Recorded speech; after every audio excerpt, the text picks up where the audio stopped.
जय श्री कृष्णा। दोस्तों, भगवत भक्ति यूट्यूब चैनल में आप सभी का बहुत बहुत स्वागत है। आज मैं सुनाने जा रही हूँ अपरा एकादशी व्रत की कथा। अपरा एकादशी का हिंदू धर्म में बड़ा महत्व है। हिंदू पौराणिक मान्यताओं के अनुसार अपरा एकादशी के व्रत का पुण्य अपार होता है और व्रती के सारे पाप नष्ट हो जाते हैं।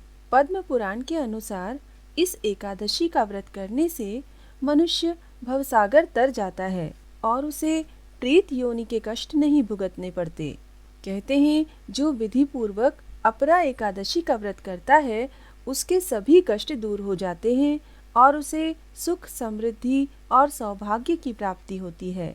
पौराणिक मान्यताओं के अनुसार इस व्रत को करने से न सिर्फ भगवान विष्णु बल्कि माता लक्ष्मी भी प्रसन्न होती हैं और अपने भक्त का घर धन धान्य से भर देती हैं। मान्यता है कि इस दिन विष्णु सहस्त्र नाम का पाठ करने से सृष्टि के पालनहार श्री हरि विष्णु की विशेष कृपा बरसती है। अपरा एकादशी की पूजन विधि इस प्रकार है। एकादशी के दिन ब्रह्म मुहूर्त में उठकर स्नान करने के बाद स्वच्छ वस्त्र धारण करें और व्रत का संकल्प लें। अब घर के मंदिर की साफ सफाई कर भगवान विष्णु की प्रतिमा को पंचामृत से स्नान कराएं, घी का दीपक जलाएं, प्रतिमा को अक्षत, फूल, मौसमी फल, नारियल और मेवे चढ़ाएं। भगवान विष्णु की पूजा करते वक्त तुलसी के पत्ते अवश्य रखें। इसके बाद धूप दिखाकर श्री हरि विष्णु की आरती उतारें। एकादशी की कथा सुने या सुनाएं। शाम के समय तुलसी के पास गाय के घी का दीपक जलाएं। रात के समय सोना नहीं चाहिए, भगवान का भजन कीर्तन करना चाहिए। अगले दिन पारण के समय किसी ब्राह्मण या गरीब को यथाशक्ति भोजन कराएं और दक्षिणा देकर विदा करें।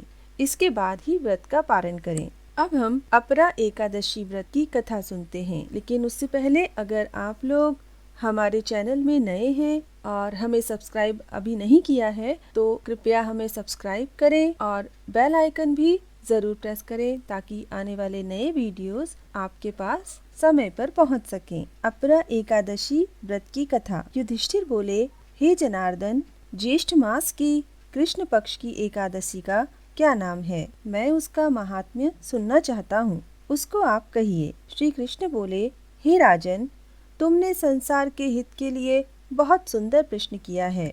यह एकादशी बहुत पुण्यों को देने वाली और बड़े बड़े पापों को नष्ट करने वाली है। हे राजेंद्र, यह अपरा एकादशी अनंत फल को देने वाली है। जो अपरा का व्रत करते हैं वे संसार में प्रसिद्ध हो जाते हैं। ब्रह्म हत्या, गोत्री की हिंसा, गर्भ हत्या, दूसरे की निंदा, पर स्त्री गमन आदि सब पाप, हे राजन, इस अपरा का व्रत करने से नष्ट हो जाते हैं। झूठी गवाही देने वाले, झूठी प्रशंसा करने वाले, कम तोलने वाले, मिथ्या वेद पाठी ब्राह्मण, मिथ्या शास्त्र रचने वाले, ठग, ज्योतिषी, कपटी वैद्य, ये झूठी गवाही देने वाले की तरह नरकगामी होते हैं।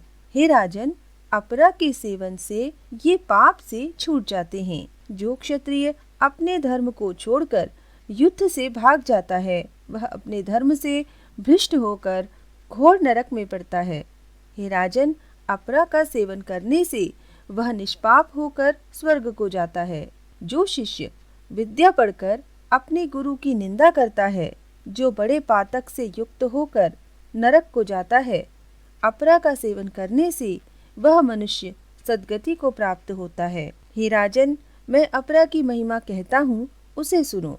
कार्तिक पूर्णिमा को तीनों पुष्कर में स्नान करने से जो फल मिलता है, मकर के सूर्य में, माघ में प्रयाग में स्नान करने से जो फल मिलता है, काशी में शिवरात्रि का व्रत करने से जो फल मिलता है, गया में पिंडदान करने से जो फल मिलता है, सिंह राशि बृहस्पति गौतमी नदी में स्नान करने से जो मनुष्यों को फल मिलता है, कुंभ में केदारनाथ के दर्शन करने से और बद्रिकाश्रम की यात्रा और उस तीर्थ का सेवन करने से जो फल मिलता है, सूर्य ग्रहण में कुरुक्षेत्र में हाथी, घोड़ा और सुवर्ण का दान करने से और यज्ञ में सुवर्ण का दान करने से जो फल मिलता है, वही फल मनुष्य को अपरा का सेवन करने से मिलता है। अर्ध प्रसूता गौ, सुवर्ण और पृथ्वी दान करने से जो फल मिलता है वही फल मनुष्य को अपरा का व्रत करने से मिलता है। यही पाप रूपी वृक्ष को काटने के लिए कुल्हाड़ी और पाप रूपी ईंधन को जलाने के लिए वन की अग्नि के समान है। पाप रूपी अंधकार के लिए सूर्य और पाप रूपी हिरण के लिए सिंह के समान है। हे राजन, पाप से डरे हुए मनुष्यों को अपरा एकादशी का उपवास करना चाहिए। जो एकादशी का व्रत नहीं करते वे मनुष्य जल में बबूल के समान और जानवरों में भुनगे के समान हैं।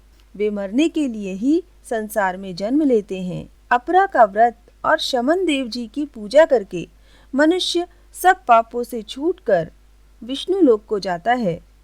हे राजन, संसार के हित के लिए मैंने तुमसे यह कहा है।